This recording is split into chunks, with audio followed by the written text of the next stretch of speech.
If you can change your outlook, change some of your values, and change your rules, you'll find there's a whole other set of rules out there that are more conducive for people who want to be rich.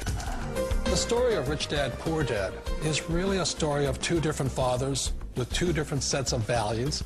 and completely different sets of advice. So I don't mean to insult anybody or